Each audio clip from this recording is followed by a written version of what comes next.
My dad keeps faking illnesses to make me stay home with him. Yesterday I found out why. I don't know who else to tell or what I even expect to happen by posting this. I can't call anyone. He's always around.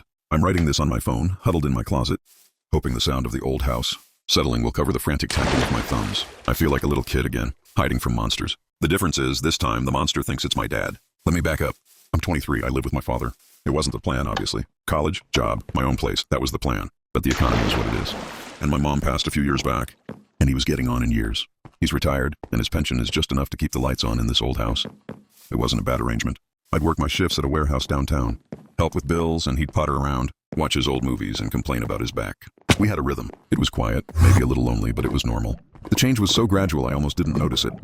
At first it was just nice. My dad, who for the last 5 years had mostly treated the armchair in front of the TV as a natural extension of his body, started moving again. He was always a big guy, a former mechanic, and age had settled on him like a thick layer of dust.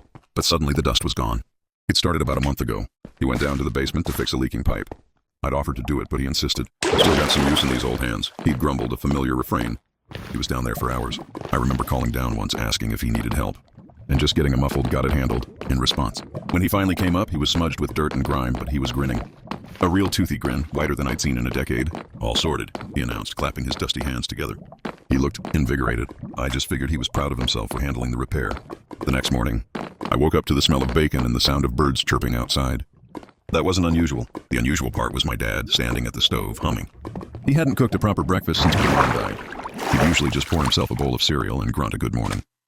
"Morning, son," he said, his voice bright. "Eggs?" I was surprised but pleased. "Yeah, sure, thanks. You're in a good mood." "Feeling spry," he said, flipping the eggs with a flourish that almost sent one to the floor. "Decided I've been sitting around too long. Life's for living, right?" That week he was a whirlwind of activity. He mowed the lawn, which I usually had to nag him about for days. He cleaned the gutters.